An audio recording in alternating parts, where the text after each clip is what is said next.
അല്ല, അത്തരം സംഭവങ്ങൾ ശക്തിയായ രീതിയിൽ ഇടപെട്ടുകൊണ്ട് ഭരണ സംവിധാനത്തെ ഉപയോഗിച്ചുകൊണ്ട് തന്നെ കൈകാര്യം ചെയ്യണം. ഒപ്പം ആശയവൽക്കരണത്തിൻ്റെ ഭാഗമായിട്ട് പ്രവർത്തനങ്ങൾ സംഘടിപ്പിക്കണം.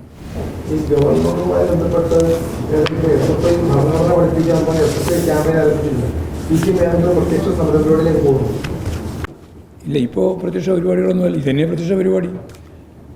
എല്ലാ ജനാധിപത്യ ശക്തികളും അതൊരു പാർട്ടി എന്ന രീതിയിൽ മാത്രമല്ല, മതനിരപേക്ഷ ഉള്ളടക്കമുള്ളൊരു സമൂഹത്തിൽ ഭരണഘടനാ വിരുദ്ധമായി RSSൻ്റെ അടയാളങ്ങളും ചട്ടങ്ങളും എല്ലാം ഔദ്യോഗിക പരിപാടിയുടെ ഭാഗമാക്കി മാറ്റാനുള്ള നിലപാടിനെ കേരളം ഒന്നടങ്കം ശക്തിയായിട്ട് പ്രതിഷേധിക്കേണ്ടതാണ്. ആ പ്രതിഷേധമാണ് ഞാൻ ചൂണ്ടിക്കാണിച്ചത്.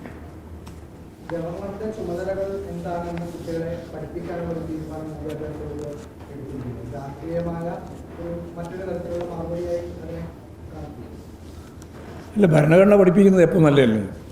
എല്ലാ കാലത്തും ഈ കേരളത്തിലും ഇന്ത്യയിലും ഭരണഘടനാപരമായ മൂല്യങ്ങളും അതിൻ്റെ പ്രിയാമ്പിളും അതൊക്കെ പഠിപ്പിക്കുന്നത് നല്ലതാണ്. കുട്ടികളെയും പഠിപ്പിക്കുന്നതല്ല. അപ്പോഴാണ് ഭരണഘടനാ വിരുദ്ധമായ നിലപാട് എന്താണെന്ന് എല്ലാവർക്കും തിരിച്ചറിയാനാവുന്നത്.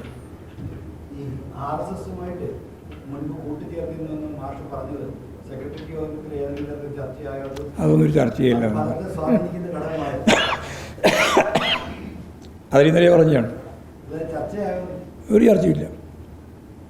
അത് സംബന്ധിച്ച് ഞങ്ങൾ ചർച്ച ചെയ്തിട്ടില്ല.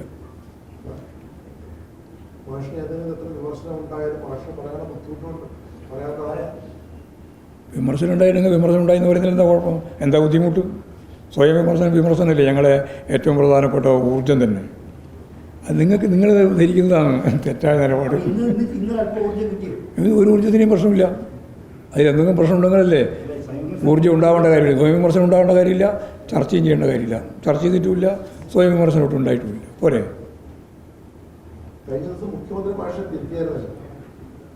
അല്ല, അതൊക്കെ തിരിച്ചത് എന്തൊക്കെയാണെന്നുള്ളതും എന്തൊക്കെയാണ് കാര്യങ്ങളെന്നുള്ളതും പറഞ്ഞു കഴിഞ്ഞാണ്. അതിനെപ്പറ്റി ചർച്ച ചെയ്യാൻ ഞാൻ ഉദ്ദേശിക്കുന്നില്ല.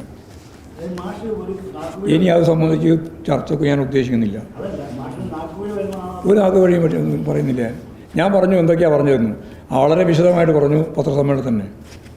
അതവിടെ അവസാനിപ്പിച്ചിരിക്കുകയാണ്.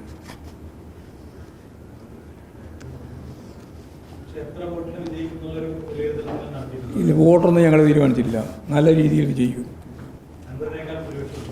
അൻവറിനേക്കാളും അങ്ങനെ ഞാൻ വിചാരിച്ചു ഇപ്രാവശ്യം അൻവറിനേക്കാളും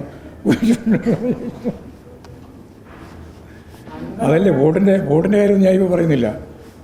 ഇടതുപക്ഷ ജനാധിപത്യ മുന്നണി നല്ല രീതിയിലുള്ള പ്രവർത്തനം സംഘടിപ്പിച്ചിട്ടുണ്ട്.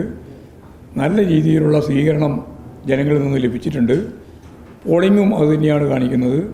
നല്ല രീതിയിൽ ഇടതുപക്ഷ ജനാധിപത്യ മുന്നണി ജയിക്കും. ഇല്ല, ഞങ്ങളതൊന്നും വിലയിരുത്തിയില്ല. ആ നമ്പറൊന്നും വിലയിരുത്തേണ്ട ഒരു കാര്യം. അതായത് ഞങ്ങൾക്ക് ഇപ്പോൾ അൻവറുമായിട്ട് ബന്ധപ്പെട്ട ഒരു കാര്യവും ചർച്ച ചെയ്യേണ്ടിയില്ല. ഞാൻ ഒരു ഘട്ടത്തിലും ചർച്ച ചെയ്തില്ല, ഇപ്പോഴും ചർച്ച ചെയ്യുന്നില്ല.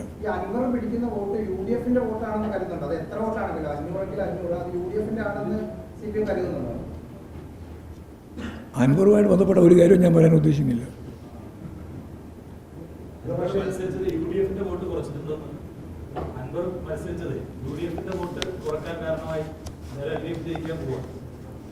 അല്ലെങ്കിൽ LDF ജയിക്കും. അതിന് അൻവറിൻ്റെ സഹായത്തിൻ്റെ ഭാഗമായിട്ടൊന്നുമല്ല. ഞങ്ങളവിടെ നല്ല രീതിയിൽ ജയിക്കും. അതൊന്നും ഇപ്പോൾ വിലയിരുത്താനായില്ല. അതിൽ പിന്നീട് വിലയിരുത്തും. അതൊന്നും ഇവിടെ ഇപ്പം വിലയിരുത്തേണ്ട കാര്യമില്ല. സെക്രട്ടറി പൊതുവായ പരിശോധന നടത്തിയത്. ഇനി പൂർണ്ണമായ റിവ്യൂ നമുക്ക് പിന്നീട് നടത്താം. അന്നേരം പിന്നെ എന്താണ് ഓരോ ബൂത്ത് എങ്ങനെയാണ്, അതുപോലെ തന്നെ പഞ്ചായത്ത് എങ്ങനെയാണ്, മണ്ഡലം മൊത്തം എങ്ങനെയായിരുന്നു എന്നൊക്കെയുള്ള അന്നേരം നമുക്ക് പരിശോധിക്കാം.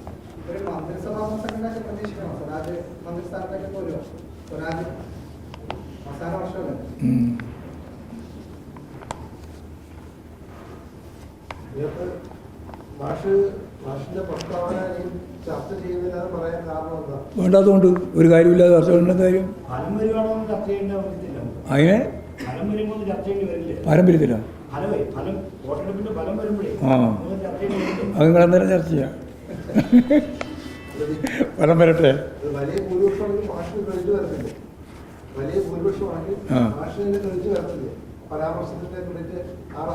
ആ പരാമർശത്തിന് ഒരു ക്രെഡിറ്റും വേറെ പ്രത്യേകിച്ചില്ല. ചരിത്രത്തിൻ്റെ ഭാഗമായിട്ടൊരു കാര്യം പറഞ്ഞത് മാത്രമേ ഉള്ളൂ. അതിങ്ങനെ വലിയ ചർച്ചയാക്കേണ്ട ഒരു കാര്യമില്ല. ചില ആൾക്ക് വേറെ ഒന്നും കിട്ടാതിരുന്നപ്പോൾ ചർച്ചയാക്കിയെന്ന് മാത്രമേ ഉള്ളൂ. അതിലൊന്നും ഞാൻ ഒരു തരത്തിലുള്ള വിശദീകരണം നൽകാൻ ഇപ്പോൾ ഉദ്ദേശിക്കുന്നില്ല. വിശദീകരണം നൽകി കഴിഞ്ഞു.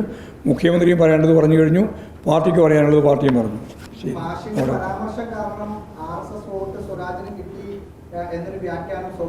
നിങ്ങൾ ആരെങ്കിലും എന്ത് വ്യാഖ്യാനം ചെയ്യുന്നത് ഞാൻ നേരത്തെ പറഞ്ഞില്ലേ, പോസിറ്റീവായ കാര്യം മാത്രം നോക്കിയാൽ മതി. വെറുതെ ആവശ്യമില്ലാതെ കാര്യങ്ങൾ വിശദീകരിക്കേണ്ട ഒരു കാര്യവും ഞങ്ങൾക്കില്ല.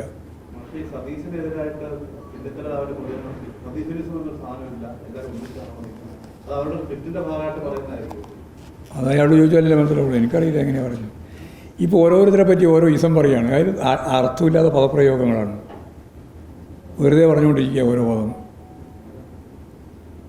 മറ്റൊരു വിഷയം, LDF സർക്കാർ വന്നതിന് ശേഷം ഇന്നൊരു കണക്ക് പുറത്തു വന്നിട്ടുണ്ട്. ഈ പേഴ്സണൽ സ്റ്റാഫിനെ നിയമിക്കുന്ന കാര്യത്തിൽ 3 വർഷം കഴിഞ്ഞാൽ അവർക്ക് പെൻഷൻ കിട്ടുന്ന രീതിയിൽ പേഴ്സണൽ സ്റ്റാഫിനെ മാറ്റുകയാണ്. അപ്പോൾ അങ്ങനെ ഒരു ലെഫ്റ്റ് സർക്കാർ എന്തുകൊണ്ടാണ് ഈ പെൻഷന് വേണ്ടി പേഴ്സണൽ സ്റ്റാഫിനെ നിയമിക്കുന്നത്? ഞങ്ങളങ്ങനെ ഒരു പേഴ്സണൽ സ്റ്റാഫിനെ നിയമിച്ചിട്ടുമില്ല, മാറ്റിയിട്ടുമില്ല. കണക്കുണ്ട്. ഏത് കണക്ക്? എന്ത് കണക്കാ? ചില ആളുകളൊക്കെ മാറി പോയിട്ടുണ്ടാവും പല കാരണങ്ങൾ കൊണ്ടും. അല്ലാണ്ട് ഞങ്ങളാരെയും മാറ്റാനൊന്നും പോയിട്ടില്ല, ആരെയും മാറ്റി നിശ്ചയിക്കാനും തീരുമാനിച്ചില്ല. അത്രയേ ഉള്ളൂ. 2 വർഷമായാണ് 110 പേർക്കോളം പെൻഷൻ അനുവദിച്ചിരുന്നത്. LDF-ന്റെ 1ാം LDF, 2ാം LDF. പെൻഷൻ ആരംഭിച്ചത് ഇടതുപക്ഷ ജനാധിപത്യ മുന്നണിയൊന്നുമല്ലല്ലോ. പെൻഷൻ ആരംഭിച്ചത് ഇടതുപക്ഷ ജനാധിപത്യ മുന്നണിയൊന്നുമല്ലല്ലോ. ജില്ലയിൽ കണ്ണൂർ ഒരു സദാചാര പോലീസിംഗിന് ഇരയായി യുവതി ആത്മഹത്യ ചെയ്തു. ആ കേസ് അതുമായി ബന്ധപ്പെട്ട് 3 SDPI പ്രവർത്തകരെ കേസെടുത്തിട്ടുണ്ട്. ഈ സംഭവങ്ങളെ എങ്ങനെയാണ് കാണുന്നത്? അല്ല, അത്തരം സംഭവങ്ങൾ ശക്തിയായ രീതിയിൽ ഇടപെട്ടുകൊണ്ട് ഭരണ സംവിധാനത്തെ ഉപയോഗിച്ചുകൊണ്ട് തന്നെ കൈകാര്യം ചെയ്യണം. ഒപ്പം ആശയവൽക്കരണത്തിൻ്റെ ഭാഗമായിട്ട് പ്രവർത്തനങ്ങൾ സംഘടിപ്പിക്കണം. അങ്ങനത്തെ സംഭവങ്ങൾ ഇനി ആവർത്തിക്കാൻ പാടില്ല എന്നുള്ളതാണ്. രാജ്യമാകെ ആഗ്രഹിക്കുന്നതല്ലേ.